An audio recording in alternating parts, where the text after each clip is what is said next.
Syekh Ali Jaber dalam sebuah ceramahnya mengatakan bahwa tidak hanya anak saja yang bisa berdosa kepada orang tua, namun orang tua ternyata juga bisa berdosa kepada anak. Syekh Ali Jaber juga mengatakan bahwa hal tersebut dapat orang tua lakukan kepada anak tanpa disadari. Dan orang tua tanpa disadari sering melakukan salah ucap pada anaknya. Syekh Ali Jaber juga menjelaskan, ada 10 ucapan yang harus diperhatikan orang tua agar tidak diucapkan kepada anak, karena hal tersebut dapat berdampak baik atau buruk pada psikologis dan tumbuh kembang anak. Dilansir dari kanal YouTube Syekh Ali Jaber, dengan judul, "Simak agar tak jadi orang tua durhaka kepada anak." Syekh Ali Jaber berpesan bahwa setiap ucapan yang keluar dari mulut orang tua kepada anak harus dipikirkan terlebih dahulu. Ucapan orang tua perlu diwaspadai. Disadari atau tidak 10 ucapan orang tua membawa dampak terhadap anak, ujar Syekh Ali Jaber. Lantas, apa saja dosa orang tua kepada anak tersebut? Berikut penjelasan 10 dosa orang tua kepada anak. 1. Mencaci maki anak. Biasanya, ketika orang tua sedang emosi, secara tidak sadar emosi itu akan dilampiaskan pada orang terdekatnya, termasuk anak. Kalau lagi emosi usahakan jauhi anak. Jangan anak dijadikan korban dari emosi orang tua. 2. Menghina anak. Terkadang orang tua tanpa disadari, sering ada kata yang terucap yang secara tidak langsung menghina anak, terlebih ketika anak tersebut sedang bersama teman-temannya. Saya heran bagaimana punya anak seperti kamu. Inilah salah satu ucapan yang akan terasa sakit bagi anak kita. 3. Membandingkan anak. Tanpa sadar orang tua akan membandingkan anak sendiri dengan anak orang lain dan juga membandingkan dengan anggota keluarga juga saudara-saudaranya. Ini lihat abangmu lebih pintar, ini lihat anak itu luar biasa dari kamu. Inilah lontaran kata-kata yang sering didengar. Perkataan berbahaya sehingga dapat menimbulkan rasa sakit hati serta anak akan menjadi benci kepada orang yang dijadikan orang tuanya sebagai pembanding.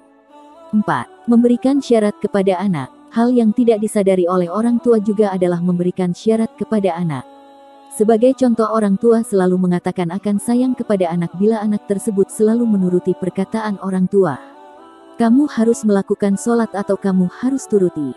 Nah baru ibu dan bapak akan sayang padamu. Syekh Ali Jaber mengatakan, dengan memberikan syarat seperti itu maka akan berdampak secara psikologi kepada anak. 5. Memberi informasi salah kepada anak. Biasanya, orang tua akan memberikan informasi yang salah untuk menakut-nakuti anak atau agar anak tidak melakukan sesuatu yang tidak diinginkan orang tua. Contohnya, kalau anak laki-laki tidak boleh nangis ya. Larangan semacam ini adalah info yang salah sehingga anak akan menahan untuk menangis. Seharusnya, orang tua wajib memberikan informasi yang sesuai dan memberi penjelasan kepada anak agar anak tersebut paham. 6. Mengancam anak. Memberi sebuah ancaman kepada anak juga merupakan dosa orang tua kepada anak. Hal tersebut dapat berbahaya bagi psikologi anak. Contoh, anak diancam supaya mau makan agar bisa tidur. Inilah ancaman yang sering membuat anak merasa tertekan. 7. Melarang anak tanpa sebab. Sering sekali orang tua melarang anak melakukan sesuatu tanpa sebab. Hal ini dapat membuat jadi bingung kenapa hal tersebut dilarang. Contohnya dengan kata tidak boleh, tidak bisa, jangan dan perkataan lainnya. Nantinya, justru anak akan mencari tahu dengan melakukan apa yang dilarang oleh orang tua, karena tidak dijelaskan kenapa hal tersebut dilarang.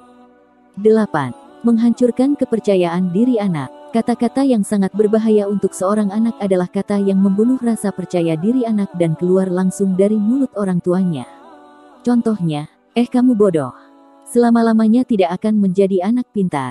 Kata-kata ini sungguh sangat berbahaya dilontarkan pada mereka, terang Syekh Ali Jaber. 9. Mendoakan sesuatu yang buruk kepada anak. Pasti orang tua pernah berkata sesuatu yang buruk kepada anak, terlebih di saat sedang emosi. Orang tua harus waspada dalam melontarkan kata-kata buruk kepada anak, karena kata adalah doa. Biasanya saat orang tua marah, saat lagi kesal, doa-doa buruk akan keluar dari mulut orang tua tanpa disadari dan dampaknya akan berbahaya, ucapnya. 10. Membuka aib anak. Yang terakhir adalah perlakuan buruk orang tua terhadap anak di depan orang lain. Tanpa sadar orang tua sering membuka aib anak, bahkan di depan orang banyak, teman-teman dan saudaranya. Hindarilah perkataan-perkataan yang akan menimbulkan dampak lebih buruk pada anak-anak kita. Dengan cara memilih diam, tutup Syekh Ali Jaber. Itulah 10 dosa orang tua terhadap anak sesuai dengan penjelasan Syekh Ali Jaber. Kita sebagai orang tua, Patutnya belajar dan waspada terhadap kata-kata yang berpotensi buruk terhadap anak. Anak adalah anugerah terindah yang diamanatkan kepada orang tua, maka perlakukanlah anak dengan baik.